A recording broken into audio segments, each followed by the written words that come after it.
le César du meilleur acteur. Et puis on essaiera un jour de faire une grande cantine gratos. Yes, we can. Serge Gainsbourg, bonjour. Il n'y a eu qu'un vainqueur, c'est l'espoir. Europe 1. Et à 7h23 sur Europe 1, c'est l'heure du jour où. Le 21 novembre 1991, il y a 32 ans, le navigateur Gérard d'Aboville achève sa traversée de l'océan Pacifique à la rame Paris Fou qu'il avait pris 134 jours plus tôt.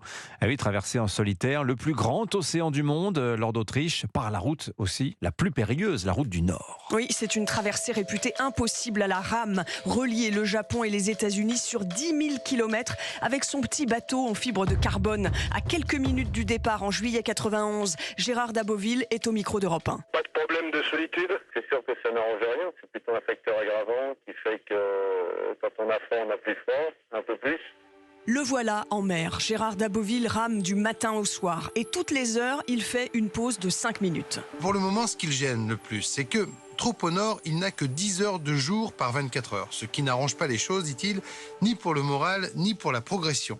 Le peu de soleil, la brume et la nuit qui l'enveloppe empêchent ses batteries de se recharger et les liaisons radio sont faibles et rares. À l'automne, la pire des saisons dans cette région du monde, il doit affronter des typhons, ces monstres qui balaient le Pacifique, avec ses 2 rames pour seule armure. Je fatigue, hein, j'en ai un petit peu marre, quoi. J'ai trop hâte d'arriver et je ne dors plus la nuit parce que j'ai froid et parce que je suis impatient d'arriver. Puis le temps redevient étrangement calme. Le ciel prend une couleur blafarde, l'océan se creuse et pendant 72 heures, il lui faut maintenant subir des mers insensées. Son canot va chavirer 36 fois pendant la traversée et Gérard d'Aboville passe son temps enfermé dans sa minuscule cabine comme dans le tambour d'une machine à laver. Le 21 novembre, le navigateur touche enfin la terre ferme aux États-Unis et répond au micro d'Europe 1. C'est un bonheur et un vide.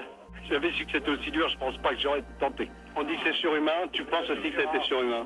Non, je suis un humain, mais faut le faire, quoi. Mon principe, c'est être toi et tu n'auras pas besoin de demander au ciel qu'il t'aide, mais là, je pense qu'il m'a un peu aidé. Des gens lui ont demandé après à quoi ça sert. À rien, a répondu Gérard d'Aboville. C'est comme gravir une montagne ou marcher sur la lune. Ça nourrit nos rêves et ça nous fait vivre. Merci beaucoup, Lord d'Autriche. Réalisation sonore Sébastien Guidis. Il est l'heure de jouer avec Europe 1 et le jour où. Europe 1 matin.